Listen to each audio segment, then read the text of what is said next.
Often, when wandering through the internet, one might hear liberals and fascists making a claim along the lines that, quote, capitalism has lifted millions out of poverty, unquote.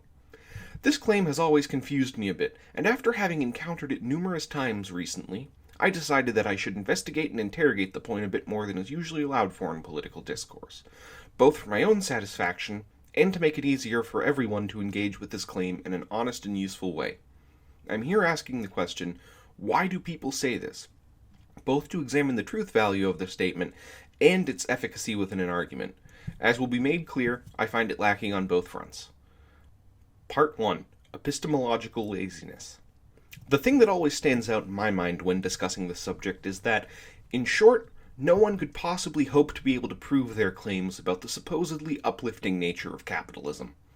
Sticking with the previously mentioned claim that, quote, capitalism has lifted millions out of poverty, unquote, and further assuming that this is true and that your interlocutor is arguing in good faith, what would it take to prove this statement true?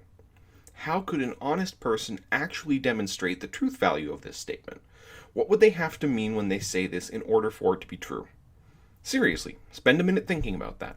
The statement sounds very clear-cut, as though there was at some time an impoverished population in a non-capitalist society who were suddenly introduced to capitalism only for their poverty to disappear.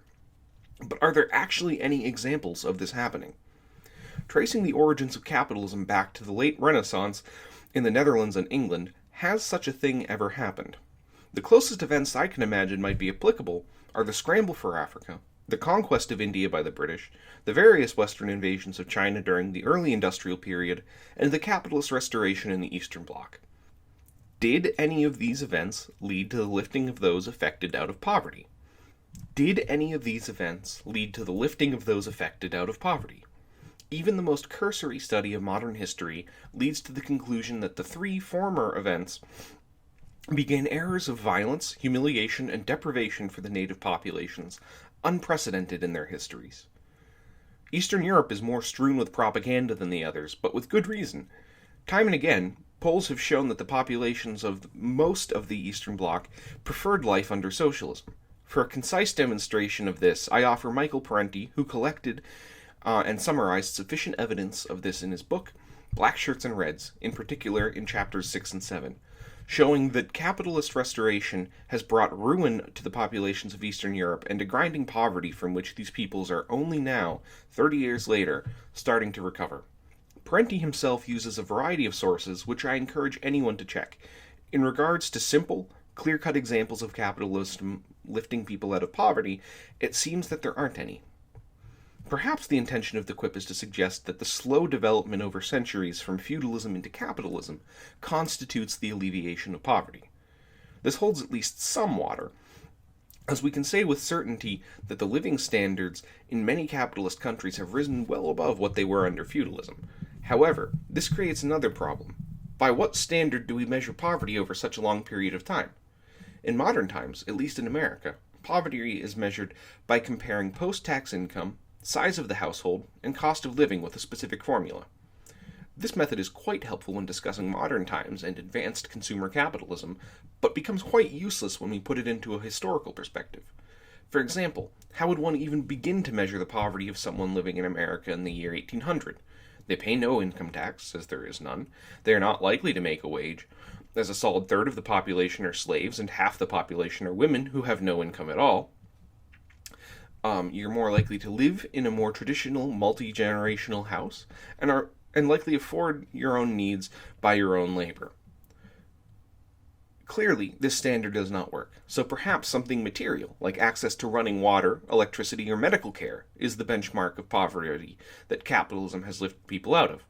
Sadly, while it is true that some capitalist economies have provided their citizens with such comforts, non-capitalist economies have also succeeded in doing so, and on average do a better job of providing these services as essentially any statistical analysis of these criteria will show. Clearly, this is not their intended meaning either. There is one other possibility regarding the statement, being that within the capitalist world, poverty is decreasing. On the surface, this might seem true, and it would be very easy to find information about falling poverty rates in various Western countries. At least, it would be if we only focused on countries where poverty is decreasing and excluded the entirety of the Third World. If one were to be honest, they would have to take the totality of the capitalist world into account, especially when viewing outlier cases like the US and UK, who have seen trends of poverty increasing for the last few decades exactly because of their service to capital vis-a-vis neoliberalism. One would be forced to conclude that if anything, capitalism has increased global poverty and merely segregated it. With this line of reasoning disproving the statement, surely this was not the intended meaning. Does this mean that capitalism has not lifted people out of poverty? Not necessarily. In interrogating this idea, we have reached the conclusion that this statement can't be proven, but that does not make it false. Indeed, if one was so motivated, they may be able to alter the statement to be more specific so as to allow them to use the statement as an overgeneralization of their actual point. That being said, doing so would invite ridicule and the dissection of the relevant scholarship, which is likely far more attention than most capitalist academics are willing to invite. Given all this, it seems to me that the claim that, quote, capitalism has lifted millions out of poverty, unquote, is unsubstantiated conjecture at best and provably false at worst. Part 2. A pointless point. To move in another direction, let's ignore the truth value of the statement for a moment and assume that it is simply true and that someone has used it in an argument. I ask you, what do they mean to prove by saying it? It may appear in various contexts ranging from an admonition of socialism to a defense of capitalism, but what I'm asking is, how does it serve to prove your point? Perhaps they mean to suggest that capitalism has lifted millions out of poverty and that no other economic system has done so. A basic seminar on Russian or Chinese history will quickly disprove this, and indeed prove that socialism transformed these two semi-feudal backwaters into industrial powerhouses that rival America. As would a seminar on medieval or classical history demonstrate that feudal and slave societies were capable of creating favorable material conditions. Simply put, all economic systems have seen periods of flourishing during which the people within that economy thrived.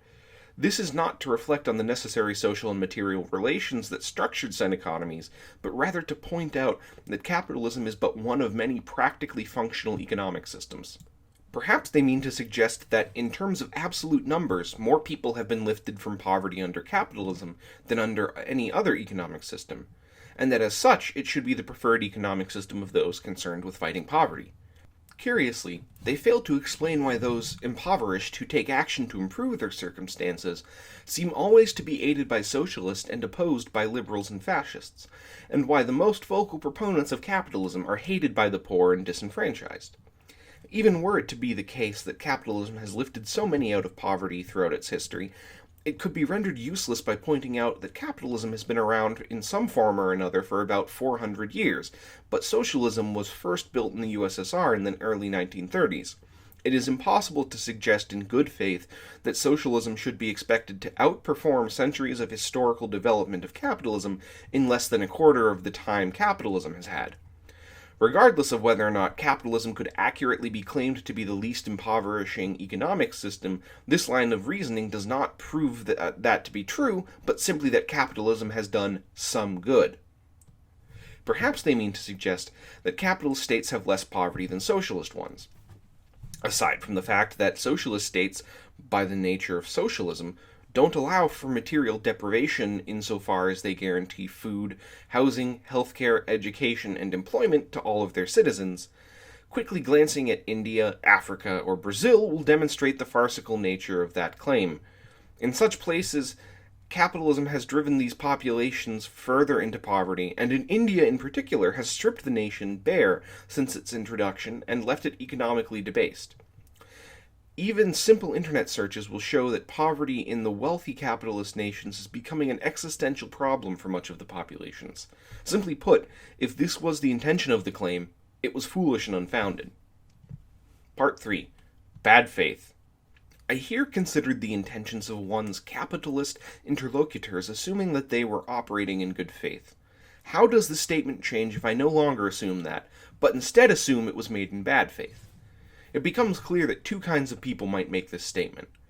Those who believe it is true but haven't bothered to investigate the claim, and those who do not care about its truth value or cogency. The former can be forgiven, as they are simply uninformed and ought to be corrected rather than debated. The latter is a horse of a different color. I believe they say this as a conversational hurdle. You must either choose not to challenge it to keep the conversation moving, or derail your point to attack that claim in particular. No matter how you respond, you lose. Your interlocutor may not win the argument, but you certainly won't either. I think that the best and most honest response when someone uses this point is to simply say, that statement is not provably true, and even if it were, it would have no bearing on this argument, as it would not serve to prove anything other than the longevity and chronological primacy of capitalism as compared to socialism. On some level, this puts the onus on your interlocutor both to actually attempt to prove the statement and to rethink what they are trying to argue.